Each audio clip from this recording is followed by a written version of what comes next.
안녕하세요. 뼈있는 아무말 대잔치 뼈아대 고영선 작가입니다. 여러분 반갑습니다. 오늘 여러분과 나눠볼 이야기는 얼마 전에 있었죠? 좀 놀라운 뉴스였는데요. 중국에서 유전자 편집을 통해서 태어난 아기가 있습니다. 아기들이죠. 쌍둥이니까 아기가 있었는데요. 저 뉴스를 보면서 어떤 생각이 들었냐면 드디어 올 것이 왔는가? 라는 생각이 들었고, 그리고 그 기사를 보는데 못 알아듣겠더라고요. 너무 어려워가지고. 그런데 우리가 당연히 모든 사람이 전문 지식이 없기 때문에 모든 뉴스를 다 제대로 알아볼 수는 없겠죠. 그건 욕심이고. 그런데 최소한 우리 인류 전체에 영향을 미치는 거는 좀 우리가 알고 이해를 해야 되지 않을까? 그리고 결국적으로 그런 생명윤리 같은 경우는 결국적으로 기술적인 측면도 있지만 정치적으로 풀어야 될 텐데, 정치라고 하는 것은 민의가 반영되는 것이거든요. 민의라고 하는 것은 바로 우리의 목소리예요. 근데 우리가 뭘 모르면서 목소리를 제대로 낼 수가 없습니다. 그렇죠? 그래서 우리가 앞으로 유전자 편집과 관련해서 다양한 뉴스가 나오고 다양한 소식이 나올 텐데, 최소한의 그것이 무엇인지는 이해해야 되지 않겠나는 생각이 들었어요. 그래서 제 개인적으로 그 뉴스를 보고 자료를 찾아봤습니다. 그래서 제가 전문가는 아니지만 우리가 그냥 일반인으로서 그런 뉴스를 이해하기 위한 정도의 지식을 이 시간에 좀 나누면 좋겠다. 복잡하진 않더라고요. 그러니까 내용의 속으로 들어가면 복잡한데 그냥 전반적으로 이렇게 두루뭉실 이해하기에는 크게 복잡하진 않아요. 어차피 이렇게 깊게 그 단백질 안에 무슨 유전자 하나하나 이름 들어가면서 우리가 공부할 필요가 없는 거잖아요. 그거는 우리 과학자분들이 하시면 되는 거고, 우리는 그 전반적인 어떤 그 내용이 어떤 내용이냐 정도만 우리 알면 될 것 같은데, 오늘 제가 말씀드린 것들을 좀 알고 계시면 앞으로 관련된 뉴스를 조금 더 쉽게 이해할 수 있지 않을까라는 생각이 듭니다. 사건 개요는 어떤 것이냐면, 중국의 선진의 중국 남방과학기술대학이라는 곳이 있나봐요. 거기에 허지앙쿠이라는 유전자 편집 연구자가 있습니다. 그 연구자가 유튜브에 영상 하나를 올린 거예요. 어떤 거냐면, 자기가 유전자 편집 배아 단계에 있는 배아 단계에서 유전자 편집을 통해서 아이를 낳게 했다. 그러니까 자신의 유전자 편집 기술을 통해서 아이가 건강하게 지금 출산됐다 라는 영상이었습니다. 근데 그 아이들은 그 유전자 편집을 통해서 에이즈가 유전적으로 감염되는 경로를 불능화시킨 거를 이렇게 한 거예요. 이 연구자가. 그 이유는 무엇이냐면, 딸 쌍둥이거든요. 그 쌍둥이 아빠가 그 에이즈 양성이었습니다. 엄마는 아니고. 그러니까 양성인 아빠의 에이즈가 유전적으로 감염되지 않도록 또 막고, 또 살아가면서도 유전적으로 그 에이즈에 대한 내성이 생길 수 있게끔 유전자 편집을 배아 단계에서 한 거죠. 근데 이것이 세계 최초입니다. 배아 단계에서 유전자 편집을 한 거거든요. 이 뉴스가 나와서 지금 과학계가 발칵 뒤집혔죠. 그래서 대부분은 비난 일색입니다. 심지어 중국에 있는 과학자들조차도 비난을 하고 있고요. 많은 사람들이 과학자들이 비난을 하고 있는데, 일단은 유전자 편집에 대해서 우리가 이해를 해야 되잖아요. 일단은 우리가 게놈이라고 들어보셨죠? 게놈은 유전자를 뜻하는 진과 염색체를 뜻하는 크로모솜, 맞죠? 이 두 개의 합성어입니다. 그래서 게놈은 한 개체 안에, 세포 안에 있는 유전적 정보의 총체를 얘기하고 있는 거예요. 게놈이 하는 역할이 무엇이냐면, 우리 한 인간이죠? 한 개체가 유지되고 성장하고, 또 그 개체의 유전자 정보를 후손에게 보내는데 이제 진두지휘를 하는 게 게놈입니다. 게놈은 그 DNA 분자로 이루어졌는데, DNA는 그 4개의 염기로 이루어져 있습니다. 그 염기 많이 들어보셨을 거예요. A, G, C, T 해가지고, A는 아데닌, G는 구아닌, 그리고 C는 시토신, T는 티민인데, 이것이 이중 나선 구조로 이렇게 있는 것이죠. 이런 DNA 유전 정보가 결국 단백질, 우리가 보통 단백질의 근본인 아미노산을 만드는 과정인데요. 그 정보가 있어야 우리가 단백질, 우리 몸이 형성이 되고 여러 가지 기관이 형성이 되고 뭔가 만들어지잖아요. 그럴 때 이제 그 RNA를 통해서 우리 이제 아미노산, 그러니까 단백질이 만들어지는 거예요. 그런데 우리가 유전병이라고 하는 건 뭐냐면 이 염기 서열의 돌연변이가 발생하는 것입니다. 그러니까 원래 우리가 그 엄마한테 그 23개의 염색체, 아빠한테 23개의 염색체, 그 23개의 염색체 쌍으로 이제 유전체가 이제 우리가 아이들이 이제 그걸 유전으로 받는데 거기에 염기가 막 순서가 바뀌고 막 치환이 되고 뭐 이런 그 돌연변이가 발생하면서 유전병이 발견되는 거예요. 왜냐면 그게 염기 서열이 바뀌거나 뭐 치환이 되기 시작하면은 그 RNA가 거기에 적절하게 어떤 단백질을 만들어야 되는데, 같은 게 아미노산이죠. 네, 근데 적절하지 않는 아미노산을 만들게 되고 그런 것들은 이제 질병을 유발하게 된다고 합니다. 다시 말해서 기본적으로 유전병은 염기 서열의 돌연변이를 통해서 발생하는데 그 얘기 뭐냐면 그런 것들을 만약에 편집을 할 수 있다면 유전자 가위로 편집을 할 수 있다면 어떻게 되겠죠? 예, 그 유전병을 막을 수가 있는 것이죠. 그래서 과학자들이 이거를 편집할 수 있는 유전자 가위를 개발을 했습니다. 그래서 지금 3세대예요. 지금 그 중국의 허씨께서 활용한 것은 크리스퍼라는 유전자 가위입니다. 이게 3세대입니다. 1세대는 징크, 핑거라는 거고요. 두 번째는 탈렌입니다. 세 번째가 이제 크리스퍼인데 이 크리스퍼가 3세대인 만큼 아주 뭐 유전자 편집하는데 되게 편하다고 하더라고요. 아무튼 이 크리스퍼의 등장으로 인해서 가타카 영화 보셨나요? 가타카인가요? 아무튼 우리가 아이가 나올 때 유전자를 그 미리 샘플을 그러니까 미리 결정을 해요. 그러니까 유전자 그 풀을 만들어요. 왜냐면 편집이 다 가능하니까. 그러니까 내가 원하는 아이를 최대한 태어날 수 있게 만드는 거예요. 그게 바로 유전자 편집으로 가능한 거죠. 그래서 크리스퍼 등장을 통해서 그러한 어떤 우리가 영화 속에서 봤던 그런 그 시대가 열리는 것이 아닌가. 그거는 대부분 우리가 유토피아이기보다 디스토피아로 많이 그려졌었거든요.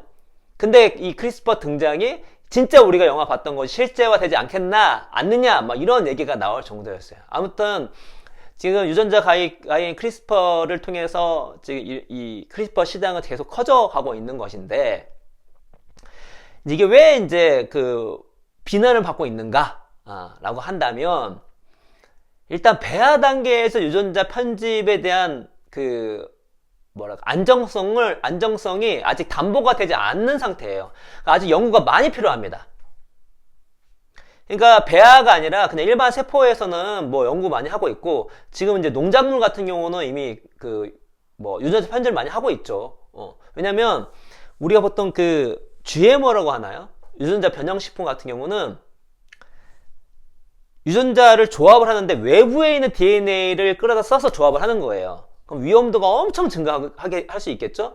때문에 만약에 원래 한 개체의 게놈 안에서 편집을 통해서 어떤 변형된 어떤 농작물이 나오면 특히 질병의 내성이 나오면 GMO보다는 뭔가 안정성이 있지 않겠나 라는 생각으로 연구가 많이 일어나고 있고 실제로 유전자 편집을 통해서 나온 농작물 같은 경우는 어떻다? GMO 그 규제를 안 받고 있어요. 그래서 많은 기업들이 유전자 편집을 통해서 어떤 질병의 내성이 생기는 그러한 그 농작물을 많이 이제 만들려고 하고 있는 것이죠. 근데 이제 일단 배아 단계에서는 진짜 우리가 이상한 인간이 태어날 수도 있는 거잖아요. 네. 결국 지금 그 아이가 건강하다고 누가 장담할 수 있겠어요? 나중에 커서 예상치 못한 어떤 또 다른 질병을 얻으면 어떻게 할 건데요? 모르는 일이거든요.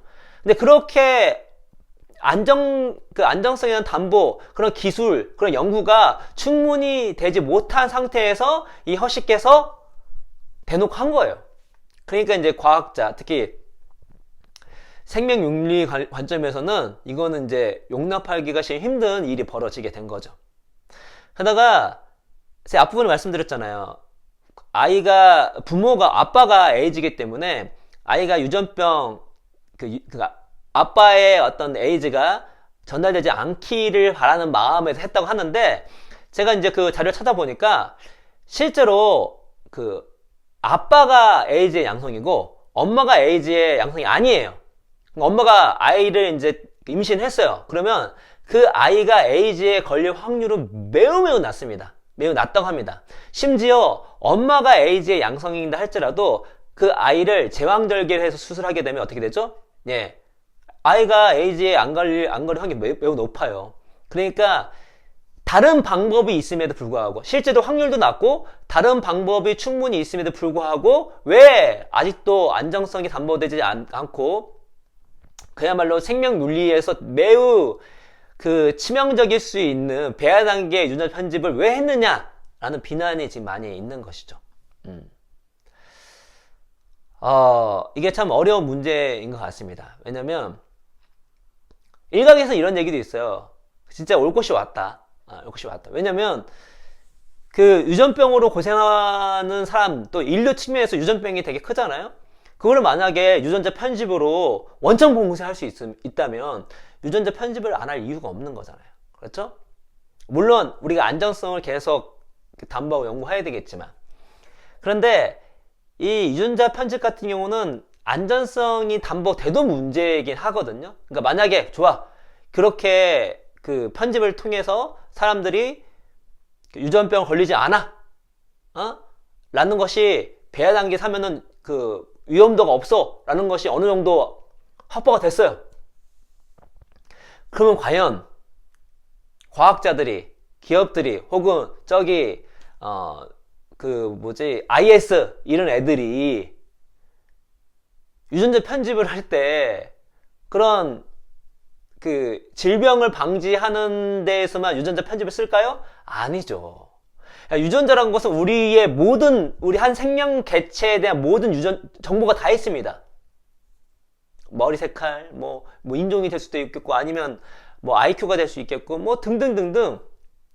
그야말로 어떤 질병을 방지하는 것이 아니라 인간 자체를 개조할 수 있는 것에 손을 안 쓰겠습니까? 손을 쓸 확률이 높죠. 그렇게 되면 어떠한 결과가 나올 것인가? 라는 것이죠. 그 모든 것들을 우리가 다 생각을 해내서 만든다면 도대체 어떤 인간이 나올 것인가? 그 사람을 우리가 인간이라 할 수 있을 것인가? 혹은 나중에 더 나아가서 자체 유전자 편집뿐만 아니라 그 기술 발달해가지고 외부에 있는 다양한 요소들을 합쳐서 키메라가 나올 수도 있는 거잖아요. 근데 어떤 그런 거에 그야말로 시초, 이제 첫 발을 내딛는 것이 아닌가라는 이제 불안감이 이제 생기는 거죠. 그런데 개인적인 생각은 어떤 거냐면, 지금 인류 역사를 보면은 기술을 막아본 적이 없어요. 왜냐면 유전자 편집이라는 것이 자체가 악은 아니잖아요. 그렇죠? 가치 중립적인 거란 말이에요. 또 효용이 있단 말이에요. 또 돈이 된단 말이에요. 그러니까 그 자체가 악이 아니고 효용이 있으면서 돈이 돼. 그러면은 이 기술이 발전되지 않을 확률이 매우 높은 것이죠. 그래서 시기의 문제지, 이러한 그 배아 단계 유전자 편집은 언제 올 것인데 지금 왔다는 생각이 들어요. 문제는 무엇이냐면 우리가 지금 준비가 되어 있는가라는 것이죠. 되어 있는가. 준비가 안 되어 있기 때문에 우리가 지금부터 준비해야 되지 않을까라는 어떤 경고 의무로 전 들립니다.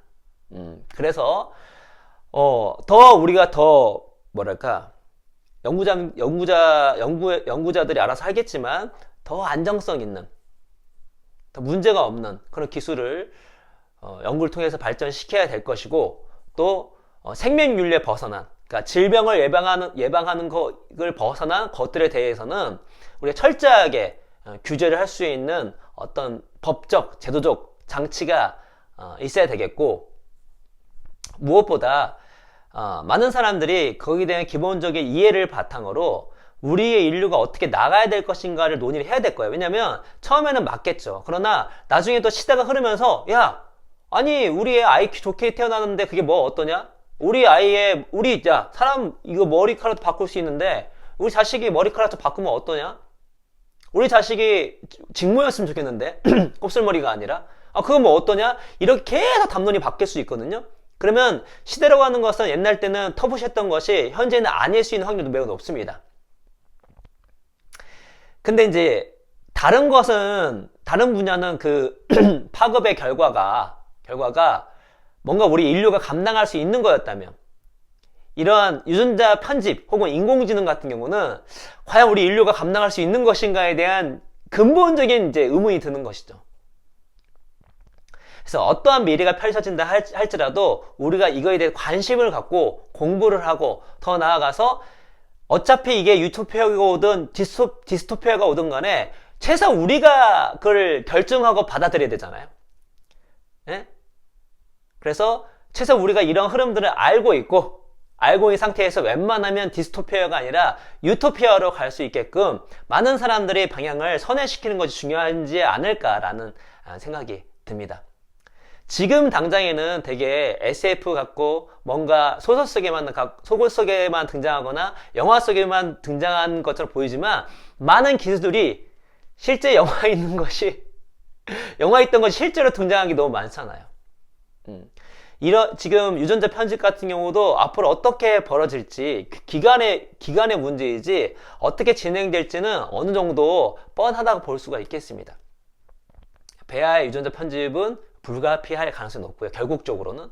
왜냐면 질병을 막을 수 있다는 엄청난 큰 그 인류의 혜택이 있으니까. 그리고 그 자체가 엄청난 돈이 되니까. 그러나 거기 나오는 부작용도 무시 못하기 때문에 우리가 지금부터 관심을 갖고, 나중에 우리나라에서 그러한 관련된 법과 제도가 마련이 되고, 또 여러 가지 담론이 형성되었을 때 여러분만의 주장을 제대로 펼칠 수 있도록 지금부터 공부를 해 놓으시면 좋겠다는 생각이 듭니다. 이것으로써 오늘 이야기를 마치도록 하겠습니다. 감사합니다.